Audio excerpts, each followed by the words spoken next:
The opinions and views expressed in the following program are those of the speakers and the host, and do not necessarily reflect those of Yoakley Scott Corporation and your sports network.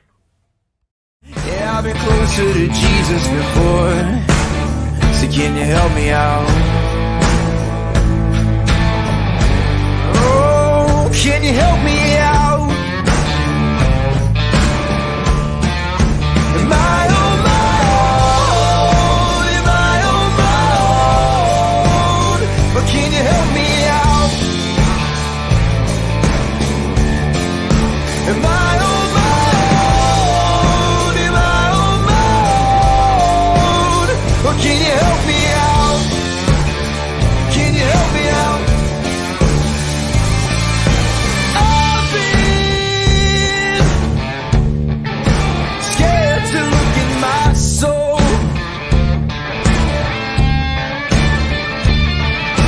I've been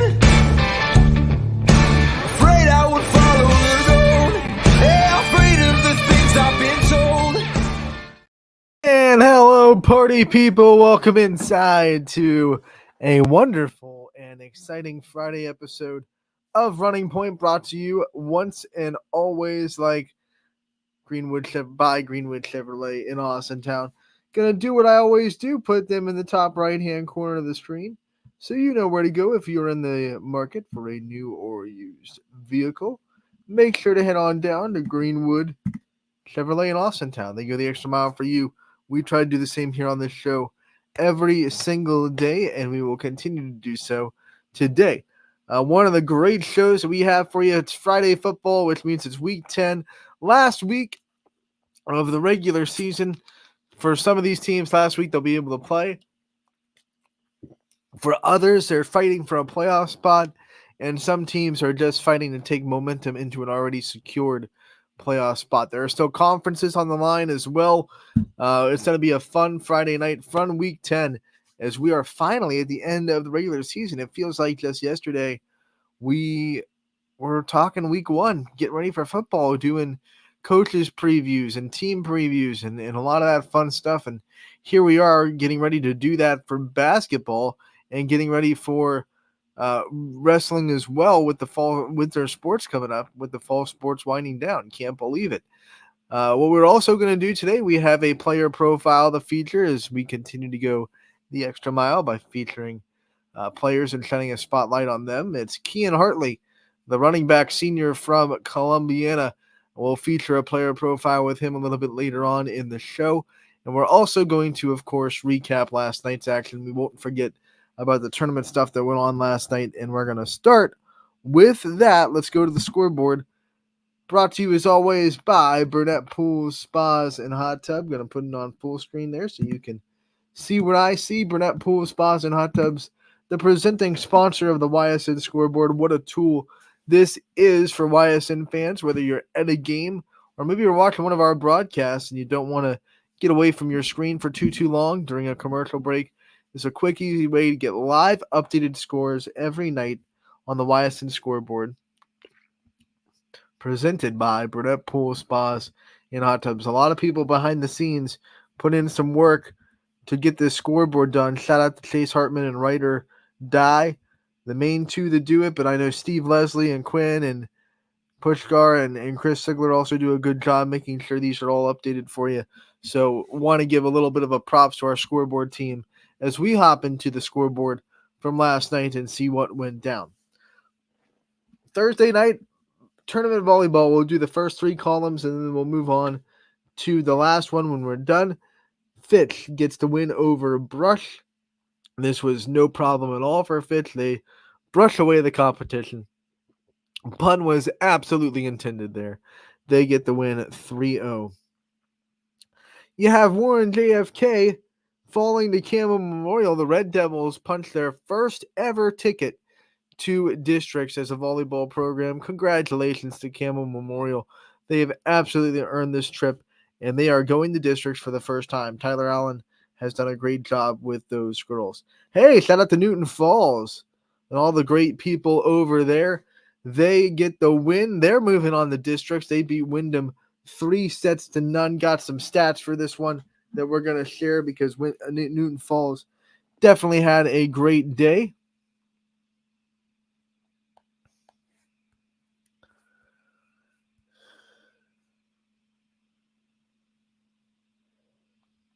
Want to thank Coach Baker from Newton Falls for sending us the stats. Danny Drake, 27 assists for the Tigers. Lauren Burvich, 20 service points, 10 digs. How about Jada Blutcher? 11 kills for her to lead the offense. And then a double-double from Tori Fanton as she had 17 service points and 12 digs.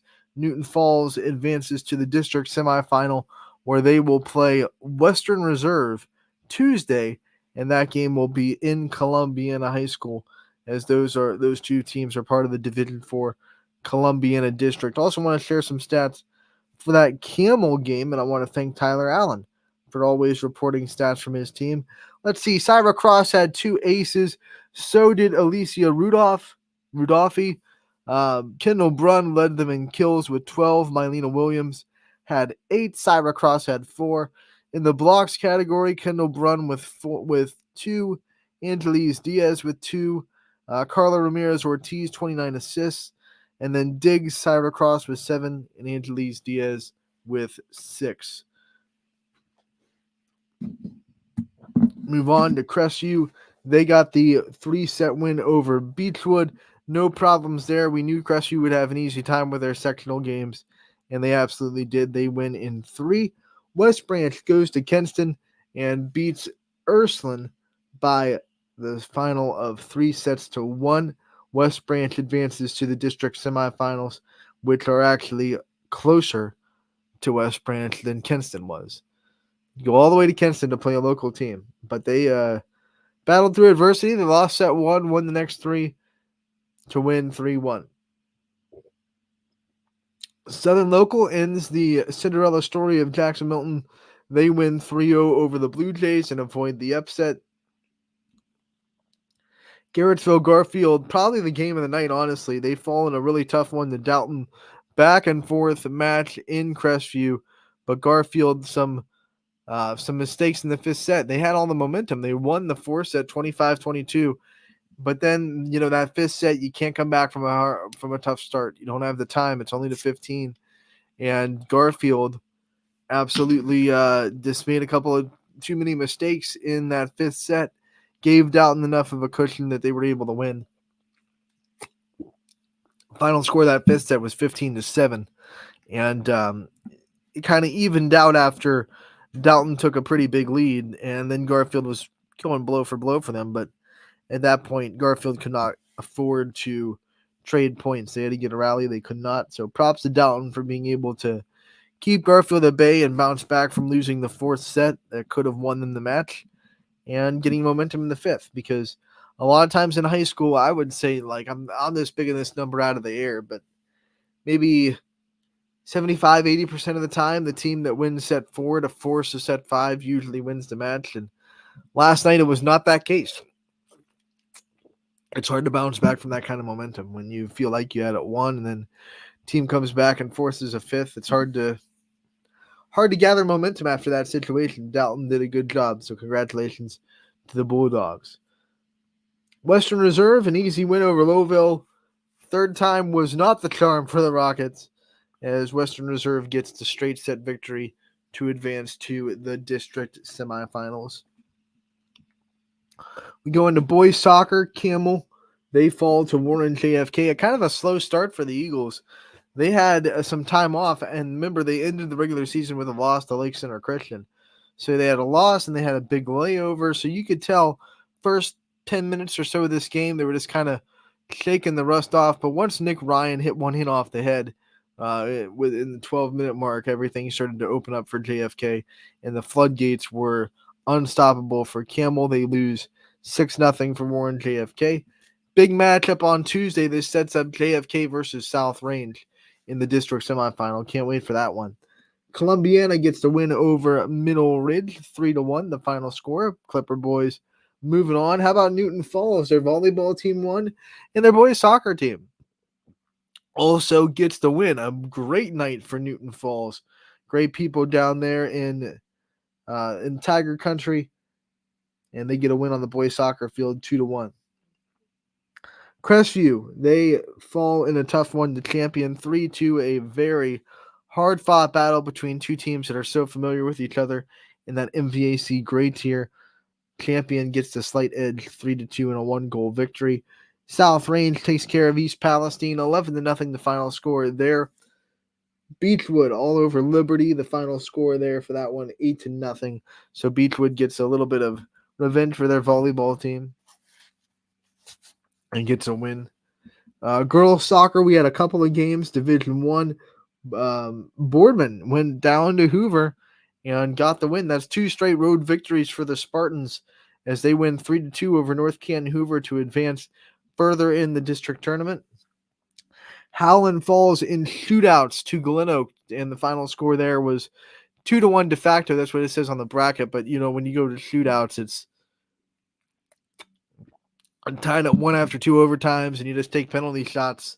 So Glen Oak wins the shootout round, and they knock Howland out, a tough one for the Tigers. What a great season Howland had.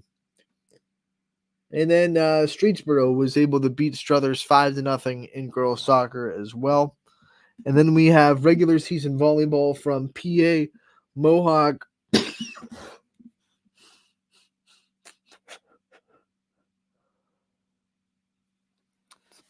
Excuse me, there. Mohawk beat Beaver Falls 3-0. Let's scroll over to this final column over here. We'll start back up at the top with volleyball. We saw Mentor take down Lakeside. The Dragons season comes to an end, but a great fight against Mentor. They were able to take a set 3-1. Mentor gets the win. And then Edgewood gets the win to advance to a district semifinal. They beat Field 3-0. So Edgewood is moving on. On the boys soccer, a couple more to get through on this last column. Badger gets the win over Pymatuning Valley 4-1, the final score there. And then it is United that gets the win over Matthews 8-0. The Eagles blank the Mustangs. And United, we all expect them to make a deep tournament run, and they not slowing down against a lesser opponent in Matthews. They cruise to that victory, 8-0, the final score there. So that's your recap of tournament time on Thursday. Half of the districts are set. We will have more sectional finals tomorrow, ranging in different start times. Some of them start at 1, some of them start at 4. One district semifinal, I believe, starts at 6. So make sure to check those OHSAA brackets for your start times. We will have Wellsville and Lisbon on the network, thanks to wonderful sponsors getting their games on. So we'll have those two taken care of for you. And going to be a fun time for tournament volleyball. After Saturday, we will have our districts completely set in divisions 1 through 4. So that's going to be a fun time on Saturday. A lot of good matchups. We'll go over that a little bit later on the show. But for now, what we're going to do, we're going to take our commercial break. When we come back, we're going to play a player profile with Kean Hartley. We will then dive into week 10 and talk about all the great matchups that we have going on a Football Friday. All of that coming up and more on Running Point, brought to you by Greenwood Chevrolet in Austintown. 21 News delivers the news as it happens, using the latest technology from where it happens. Live here outside the Mahoney County. On air, online, Wednesday afternoon weather update. Very dangerous. and on the 21 News social media platforms.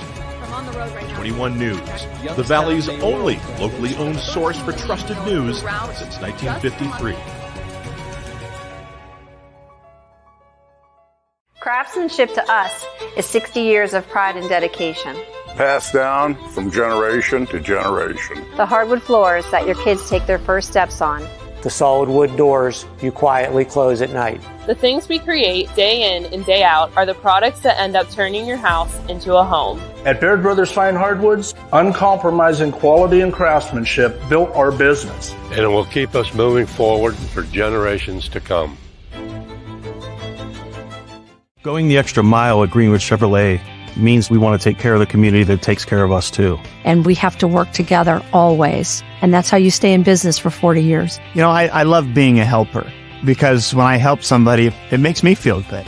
It means a lot that I can make a difference in others' lives. So I will do everything I can and just being there for them every step of the way. I want them to know within the first 5 minutes that they could depend on me. That's what going the extra mile means, only at Greenwood Chevrolet. Before the lights come on, before the workday begins, before a long day is ended, or it's time to have fun. It all starts with the people at Joe Dickey Electric. From replacing a light fixture in your home to building a substation for your business, no job is too big or too small. The people of Joe Dickey Electric power them all. Joe Dickey Electric, over 60 years of powering the Mahoning Valley.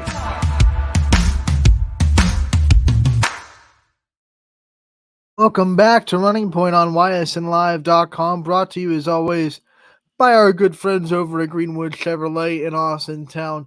They go the extra mile for you. We do the same. We do it every day on this show. Try to follow their lead. And one of the ways we do that is sharing player profiles with you. We have a good one for this Friday-themed football-themed Friday, I should say, here on Running Point. Kean Hartley, the senior running back from Columbiana, a great interview with this young man. He is so talented. He is a wrecking ball too, man. Talk about a football player that likes contact. No one better. They'll use him for short yardage on every single situation. There was a game earlier this year where he had like 35 yards and 4 touchdowns because it was just, hey, we're inside the 2. Let's just give the ball to Kean Hartley. He'll barrel his way into the end zone. That is the most Jerome Bettis stat line you could ever have in your life because he was known for those kind of games where he wouldn't get a lot of yards, but every time they would need a touchdown, let's just go to the bus. He'll truck it right through for us. And that's Kean Hartley in a nutshell. So here is Columbiana senior captain and running back and middle linebacker, by the way, named the defensive MVP last year on the team. So don't forget about his defense. Kean Hartley from Columbiana. I hope you enjoy this interview. Anthony Hartwig here with a Columbiana football player profile. I am joined by our latest Baird Brothers Big Dog of the Valley winner, Kean Hartley. Kean, thank you so much for taking the time to join us today. Thank you for having me. This is the blessing. Yeah, you got it. We've been wanting to have you for a while, and you've been just killing it. One of my first questions is about the latest Baird Brothers Big Dog of the Valley win. I mean, when you see everyone come out and vote for you and get you enough votes to win big dogs, and you do need a lot of votes to win big dogs, by the way, a lot of people vote for that. Yeah. What's that mean to you to see like tangible proof that this community really backs you up? Man, I think Columbiana is one of the best towns in the nation. You know, we just have the best people, and to know that they got my back and I can rely on them for not only just for stuff like this, but say I ever need help, you know, I can always trust my hometown to do something for me. I think more than not, more players than most really shine that big dog mentality more than you. I mean, you are a big dog. And one of the things that makes your running style so awesome to watch is you can have a game where you only have 30, 35 yards, but you have 4 touchdowns. What's it like to be the guy that is called on for the short yardage situations? They know that you can really, you know, be that physical type runner. What's that been like for you? You know, I've always had the mentality of I'd rather run people over than juke them because I think that's just more fun. I like contact. And to know that Coach Reich and the other coaches trust me, it puts a chip on my shoulder to really pound it into the end zone. You kind of went viral last week. I know there was a penalty called on this play, but you pulled the Troy Polamalu. You just jumped right over the line. Talk us through that, kind of what it was like to see that, and whether it was a penalty or not. You have it on tape, and you'll always be able to show that to everyone as far as you go. You know, I was watching film all week. I know their snap count, so I was like, before the play, you could see me like walk up and back up a little bit. I was trying to time it. And I saw that hand move, and I just went over, and somehow I luckily got the kid. And if I didn't, Coach Bay would have killed me, but it worked out in the end. But it was still a penalty, but now I got it for life.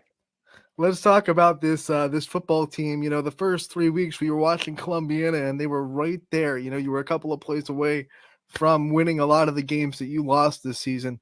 What were some of the conversations and attitude that this team had to stay the course and to not let that start of the year define what you guys could do this year?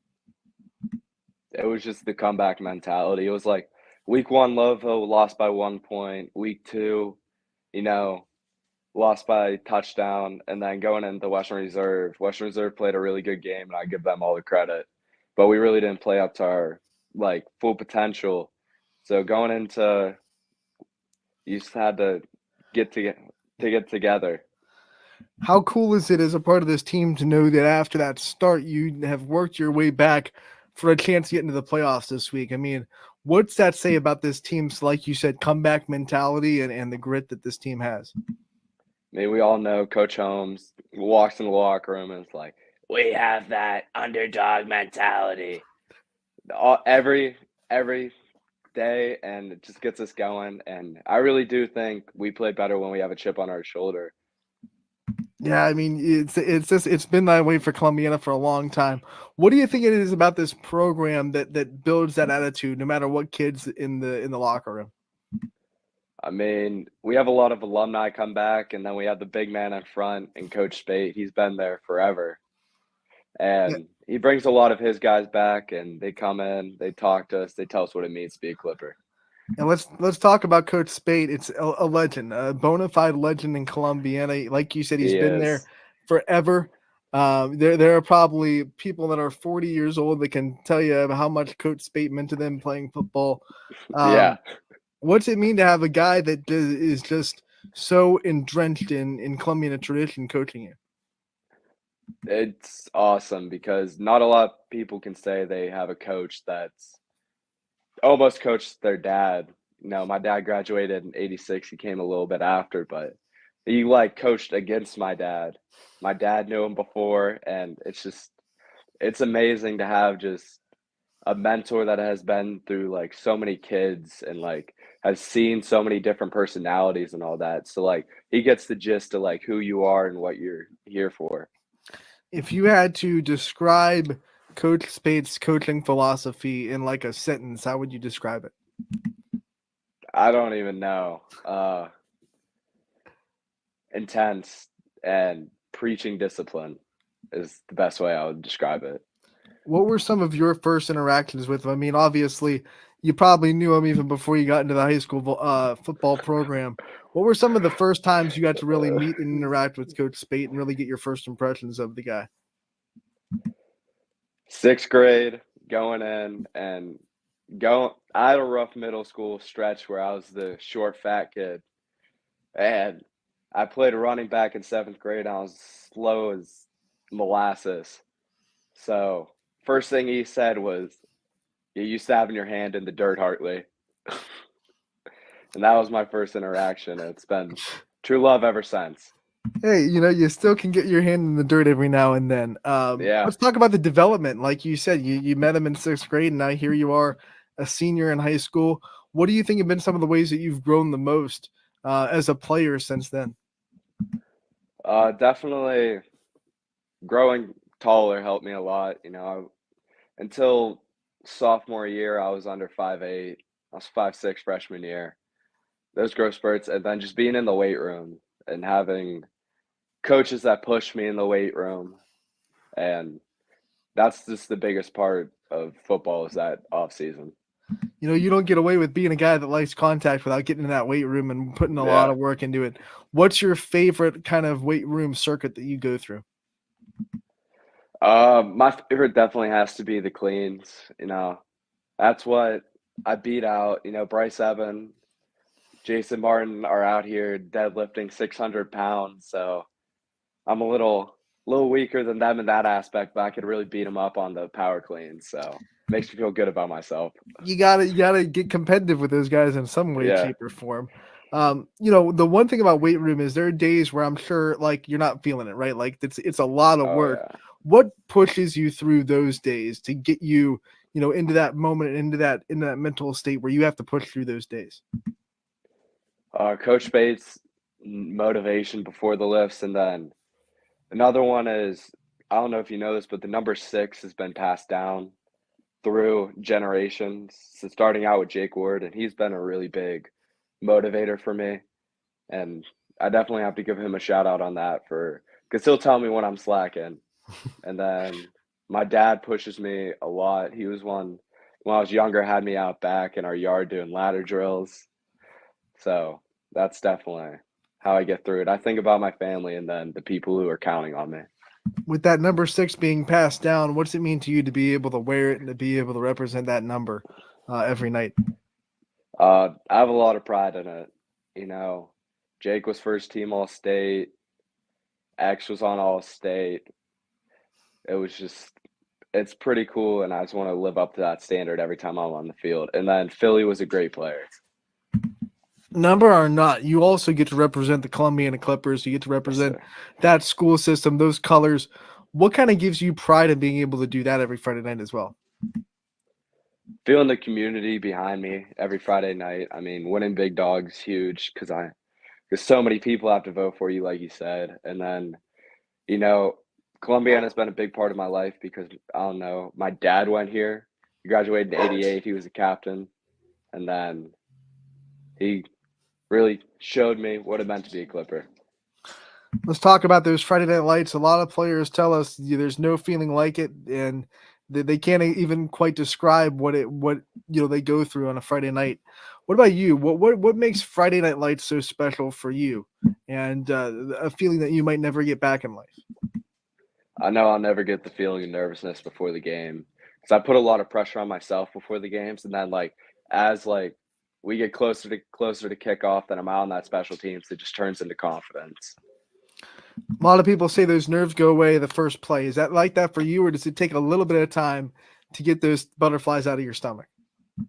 It's first time you hit somebody, and then the wheels just start turning and turning and turning. And then the game's just so fast that you don't have time to be nervous by the time the first play is over. You got that. The game has sped up quite a bit. Even since you were a freshman, I think the game of football has changed a little bit at this level. What have you seen from the game of football? How has it changed a lot since you were a freshman? Definitely in the ways teams want to throw that ball now. Our league was kind of known as the smash mouth, running, and now you're seeing those teams like United that were known as running. They're trying to air it out a little bit, and they do a great job at it. All the schools in our league do a great job at throwing the ball, so that's definitely different.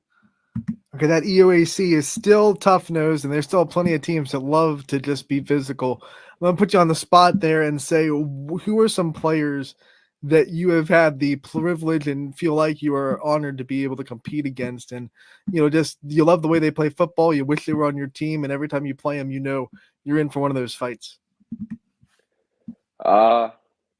Definitely got to put Courtney on there. Luke, he's a very talented kicker and very talented player. And then who else we played?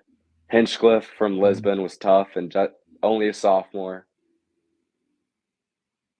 X-Line was tough from Southern. I just forget who else we played. It all washes together after a while, doesn't it, man? Next, it's all about the next game, right?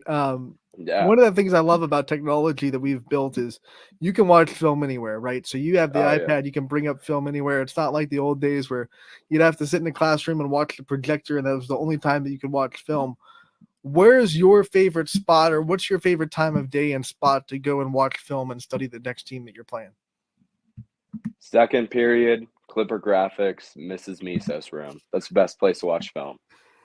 Specifically. What makes it such a great place? My boys Bryce, Jason, and Branson are in there, so we all get on one computer and form this circle. Half the time we get yelled at because we're yelling about the film, but it's just a good time in there.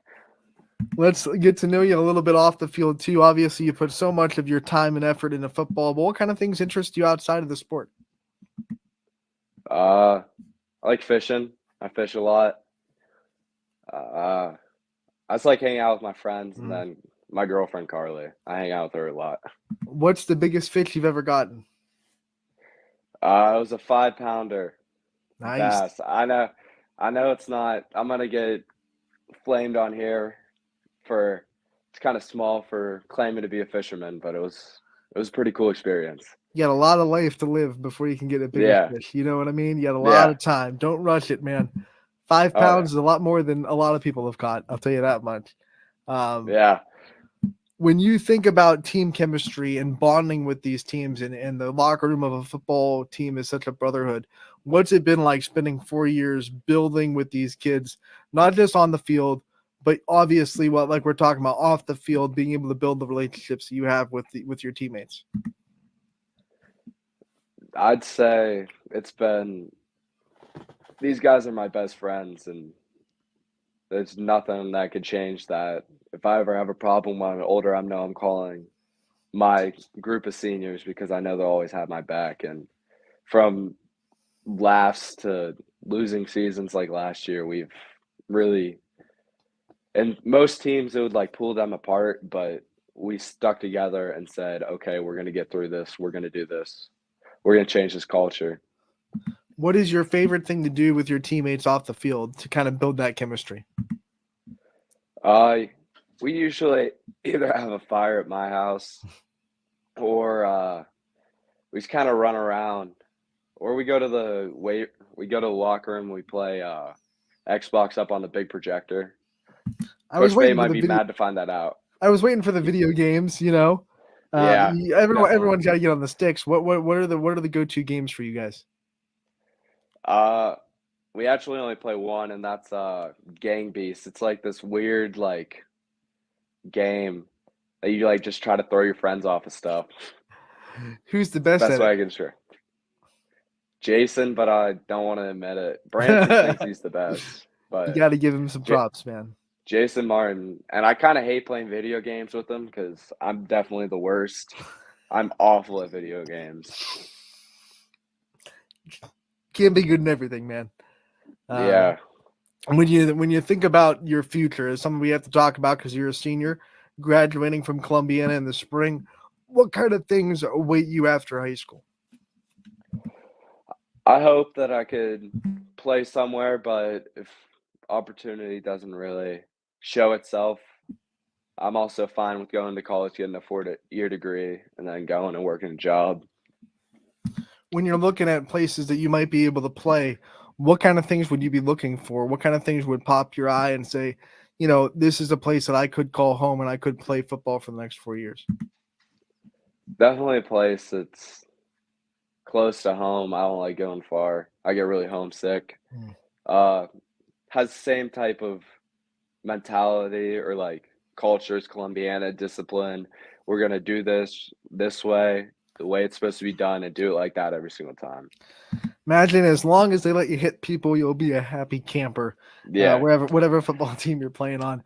Kean, I want to give you the time to thank the support system that you have, the people in your life that have your back no matter what. However many people you want to thank, however much time you want to spend doing it, I want to give you the time to shine a light on those people now. Alrighty. I just want to thank Branson, Bryce, Jason, Bush, and Noah, and Cameron Clancy for always being there for me and having my back. That's my group of seniors. Then definitely my mom and dad. They've always been there, and my Nana. She's been. I'm sure you saw her comment on the Ysn post of the Big Dog of the Valley. Shirley Kerr, she was on there. Then all my coaches, specifically Coach Spate, Coach Holmes, Coach Reish, Coach T. Reish, and then Coach Furr and Coach Audier. I'll add you in there. And then just the people that have been influences onto my life, and they'll know who they are. Kean throwing people some bones. I like it. Yeah. We want to thank you for giving us the time tonight talking about your senior year, and want to congratulate you for everything you've already accomplished. Wish you the best of luck this week, especially. I know it's a big week for you guys. Thank you again for the time, and we'll see you again real soon. Thank you.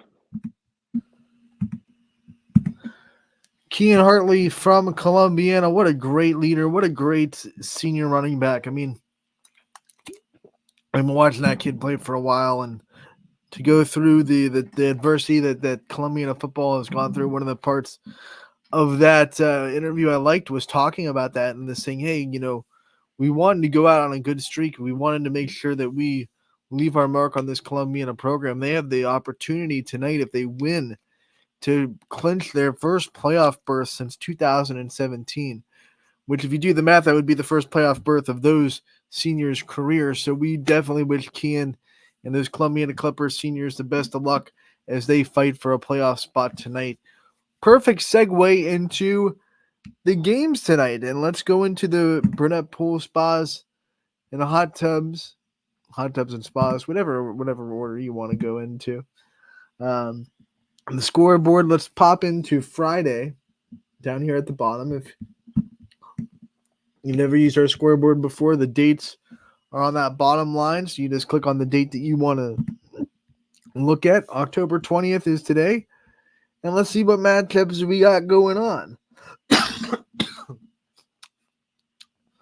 First, Fitch and Warren Harding. This game always has implications. Today it does too. The winner could earn a spot to host, and it's still mathematically could work out that this could be a rematch in the playoffs if things, fall into order. And how many times have we seen that? How many times have we seen Austintown Fitch play Warren Harding in week 10 and then play them in the playoffs the next week, and whoever won that week 10 matchup ends up hosting the 8-9 seed? It's just uncanny how much this matchup tends to always mean at the end of the season. This year, no different. They're both trying to host. They're both pretty locked in, secure to a playoff spot, and they both want to take momentum into the postseason. Should be a fun one from Mollenkoff Stadium as Fitch takes on Warren Harding. And that's a rivalry next. Canfield and Boardman doing battle. Boardman wanted to play spoiler a little bit. Canfield has a lot going for him right now. Boardman, the opposite direction. They've been competitive. They've been scrappy. They've been hardworking. They just haven't been able to find the results. Man, would it be a great night for Boardman tonight if they're able to do that at home against the Cardinals. Cheney, who's going to travel to East, a Youngstown rivalry. I think these two are pretty evenly matched. Two very physical football teams that like to control the line of scrimmage.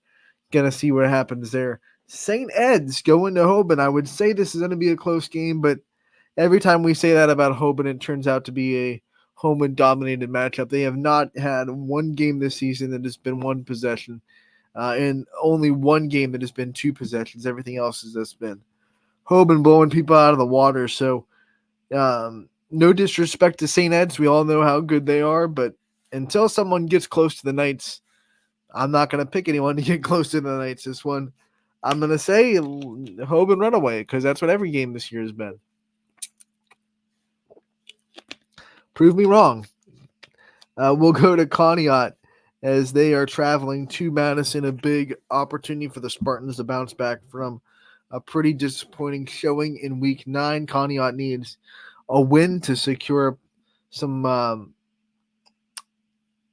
good playoff seeding. Crestwood, a very good team going to Grand Valley. This is going to be a tough one for the Mustangs for sure. Girard and Niles, I mean, this NEH's crazy. I feel like it's like the SEC of high school football. Every game's good. Every game you could say is pretty evenly matched.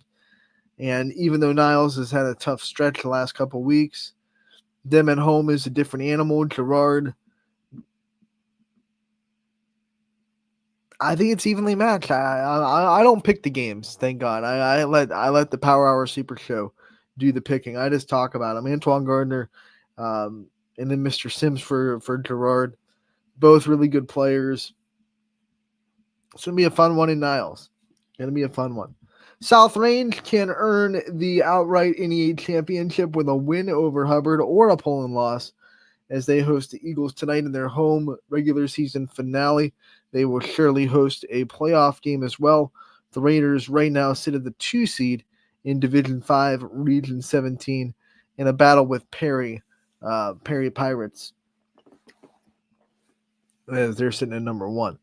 Jefferson goes to Geneva tonight, as that one going to be a tough task for Jefferson. We've seen Geneva and what they're able to do to some YSN teams this year. A very strong football team. You can't count out the Eagles. Jefferson's having a tough season. It's going to be a tall order for the Falcons. I'm really interested in this one. LeBray going to Crestview.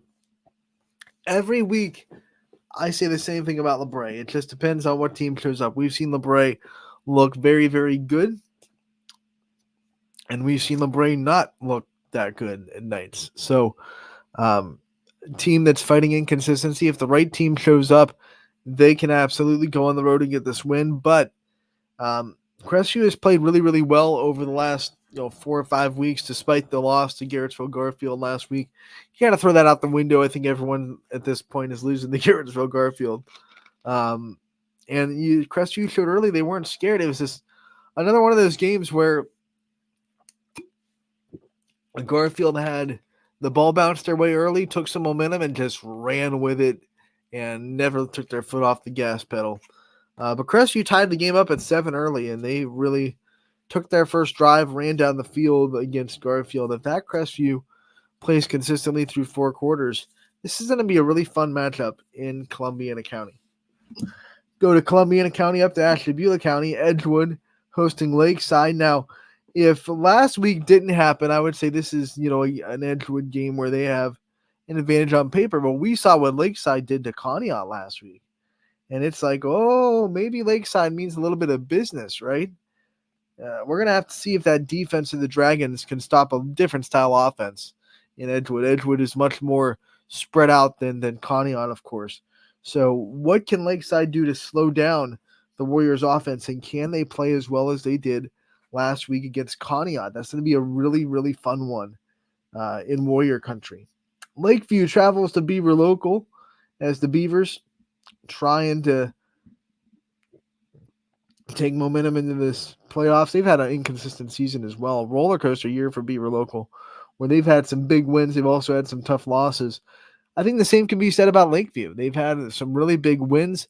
Probably their best game of the year is a loss. You could argue their South Range game, they played so well. Only lost by 6 to the Raiders, who have been beating up teams like it's their job in the last 5 weeks of the season. So you go into Lakeview and you say, well, they've only lost to South Range by 6. No moral victories in football. We all know that. But at the same time, you got to think that Lakeview feels pretty dang good about that game. Hasn't gone their way since. They do have that win over Hubbard, 28-14. Coach might argue that since they won, that's their best performance. But Lakeview's got a good team that is buying into the culture, and we see that program take another step this year into the right direction. But a tough one tonight in Beaver Country, as they'll try to travel to Beaver Local and get the win. Austin Klein will have something to say about that, as he's an incredible player for the Beavers, of course.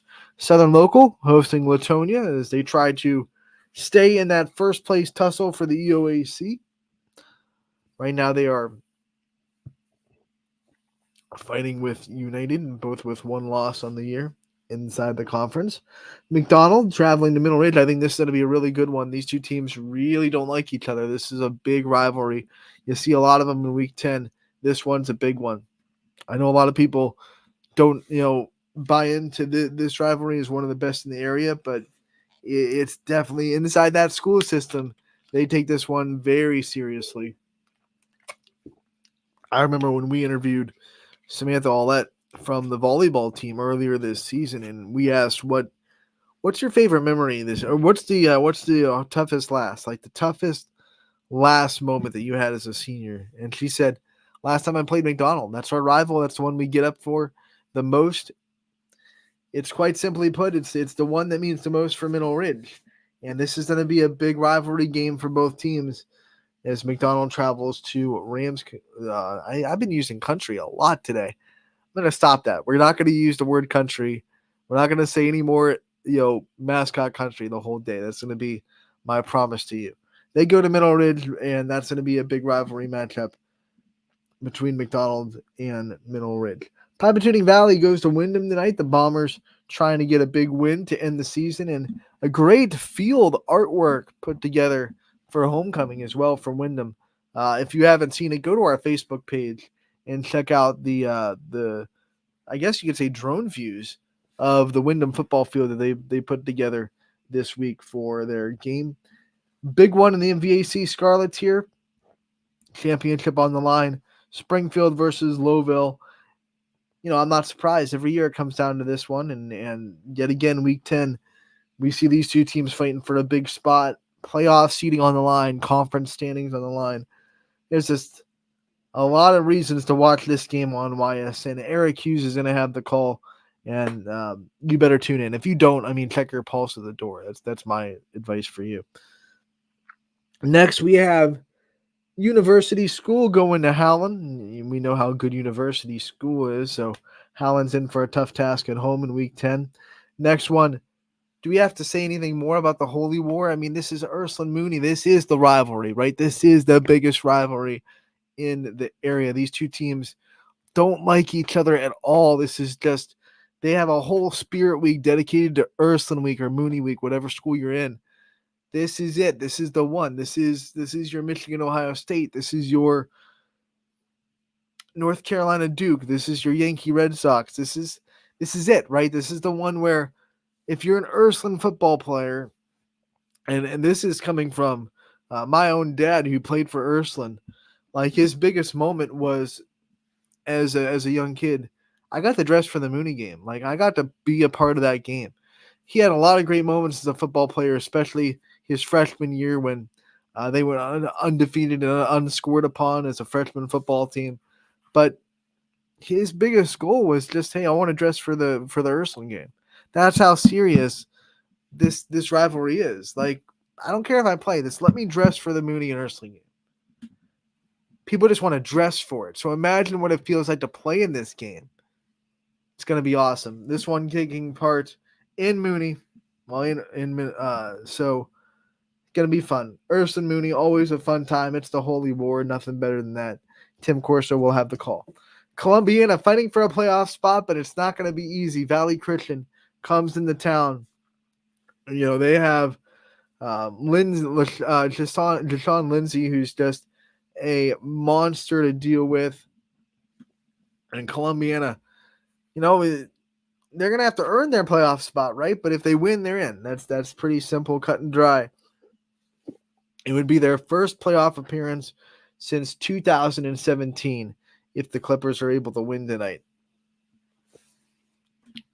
Lisbon, they will host Wellsville to try to send some momentum into the playoffs. They are locked in with a 7-3 record, but they're still on that fringe of hosting. I think the loss last week really hurt their chances to host. I think they're sitting at like number 12, so they have to get all the way up to 8, which means they would have to win, and they're going to need some help. They're not going to get a lot of points from Wellsville. So Lisbon, you still have some hope for hosting. You're not mathematically out of it to host, but you definitely need some help. But they're in the playoffs, and I think winning this week and getting momentum into the playoffs is big for Lisbon either way. This is a rivalry too. It's Week 10 is rivalry week, West Branch, Salem. And if you're in that school system, it's kind of the same as the Holy War. You just take this game so seriously. You throw records out the window. You throw everything out the window. One of the things about Salem is they will throw everything they have into this game. This is it, right? They're not making the playoffs. This is their last game. It's against West Branch. Let's spoil the party, right? Who cares what we show on film? We're not playing anybody next week. Let's show everything. Let's throw everything. Everything you got goes into this game, right? West Branch is going to have to match that energy. They have to say everything we got. This can't be we're going in to play a 1-win Salem team. Let's lazily walk into it. This has to be, we have to match their energy. We have to play this game as if they're 10-0 or 9-0, I would say. And this game literally decides the EBC. You have to match that attitude. And it's not hard in a rivalry game. This is why dramatic upsets and rivalries are so hard, because you're not going to get your rival to overlook you, right? So if you're struggling and you're playing a team that is as good as West Branch, and this is a rivalry, this is the one game where West Branch, I'm not even concerned the slightest that they're going to look over a 1-win Salem. If they're playing anybody else with 1 win, I'd say, oh, this could be a game where they kind of get a little bit lazy, but it's not going to happen because everyone in that school system has been talking about the Salem game all week. So you're not going to sneak up on your rival, right? So if Salem's going to win, they're going to have to just do it with their best foot forward, right? They're not going to get a lot of silly help from West Branch.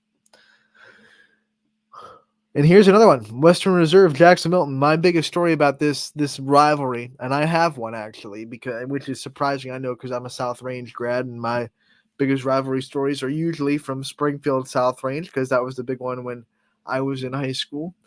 But I'm doing a game, basketball boys game. It's the first time I've done the basketball boys. It was a couple years ago for Jackson Milton versus Western Reserve. So I didn't know. I wasn't a part of these communities. I didn't know how big this rivalry was. Doing the basketball game, right? And at the end of the game, Western Reserve wins. And then all of a sudden, they're just celebrating like crazy. And then the gym kind of clears, and they have this like circle in the middle court. I'm like, what's going on?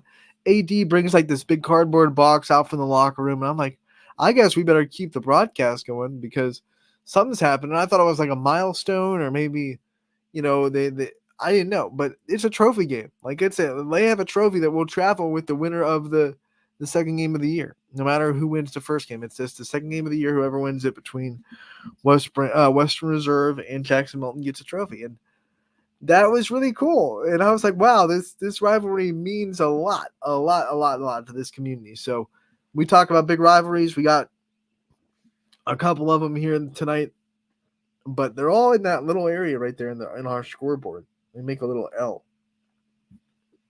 Middle Ridge, McDonald, Ursuline, Mooney, West Branch, Salem, Western Reserve, Jackson Milton. Rivalry night is what it's all about during football season. East Palestine, they're going to travel to United to try to throw a monkey wrench in the EOAC, and boy, would it be a monkey wrench if East Palestine's able to win this game. They scared Valley Christian earlier this year, and I think by now, with all they've been able to do this year, I don't think they're going to sneak up on people anymore. I don't think this is going to be a game where United, overlooks the Bulldogs. I think they know what's on the line. This is an unfortunate time to play United if you're East Palestine, because you play them in the middle of the season, then you might get them to happen. Like Lisbon got United, a little bit on their worst day.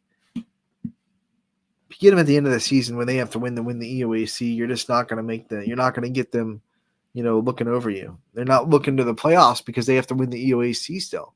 If they had the conference squared up, then maybe you could say, well, they're looking over to the playoffs, but they have a lot in front of them. So if East Palestine's going to get the upset, we said this about Salem, they're going to have to do with their best foot forward. That's just no ifs, ands, and buts about it.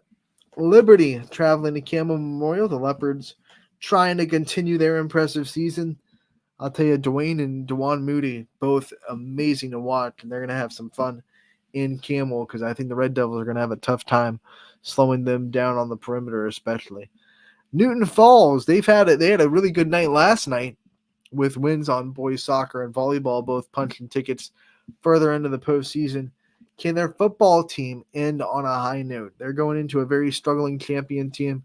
So I think the Tigers have a really good opportunity tonight to end the season on a very positive note in Newton Falls. They're on the road, and on champion side, it's been a tough year, and I've talked about it. They lost so many seniors last year, just trying to find an identity, trying to find a leadership, and it's been tough for champion. But one thing I know is they are so well coached. We've talked to their coach plenty of times on Running Point. He's a friend of the show, and I think, if they get through this together, they stick together and they say, hey, we're just going to get back to work, and come next season.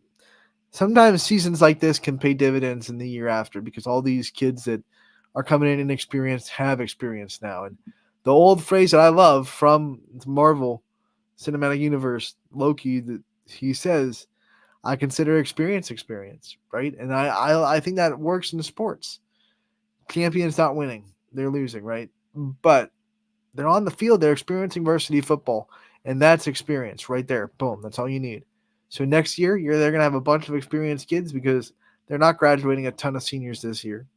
And I think they're going to be just fine if they realize that we went through this for a reason. They stick together. They don't have discord in the locker room. They don't start pointing fingers, any of that stuff. And then come back next year and have a pretty, season back up to the champion par that they've set here in the last couple of years, because that champion program until this point was on a pretty big uptick the last 3 or 4 years. Warren JFK is going to travel the Southeast. I'm interested in this one. JFK's had a tough season with a lot of really good programs on their schedule. But they seem to get better every week, and now they're going into a game where, on paper, a little bit more realistic for JFK. Southeast is good, but they're not the world beaters that they've been playing all year. So JFK with a chance to get some positivity heading into the off season. Brookfield traveling to Garrettsville Garfield. They look to complete an undefeated season in Garfield, and they're going to have to do it against the Warriors team that, after a tough start, has really looked good the rest of the way. Like, you look at this team since week 3, Brookfield has looked pretty dang good. That freshman Rico Smith, boy, is he fun to watch. And we all thought Donovan Pawlowski was going to be a huge loss for the team. Obviously, he was. So were the other seniors that left Brookfield. But when you have a freshman come up in the ranks like Rico, you're in for a good time. This is the big one in the NE8, Struthers versus Poland. Obviously, a lot on the line for both teams. Poland has to win, and if they win and South Range loses to Hubbard, they will share the NE8. So you got to think that that's in the back of their mind, that they're still mathematically alive in the conference, but also playoff seeding, hosting. Struthers, they need this win really bad in playoff seeding. They want to avoid the seed they're at right now. They played really well I'm going to say it again. I've said it every week, but ever since that loss to South Range, where they had the 33-30 lead with 2 minutes left, and the Raiders went down the field and scored with the seconds winding down. So this feels like they had that game, and they lost it in the last minute. And ever since that one, they've responded in the way that you want a championship caliber team to respond. They've blown out everybody since. And good teams, they've dominated. I've been really impressed with Struthers this year. And they have an opportunity to go on the road and get a win against Poland, who only has 1 loss all year, and that's to the conference-leading South Range Raiders. West Geauga going to Orange in Pepper Pike. That'll be a fun one for the Lions, trying to hold off the Wolverines. A winnable game for Orange, I think. East Liverpool going to Weir on the road. We have Mohawk in PA. They're hosting Western Beaver. It's a really cool logo, too, for Western Beaver. And then Edison ends their regular season as they host Indian Creek tonight. And that should be a good opportunity for a final home game for the Wildcats to get a big win.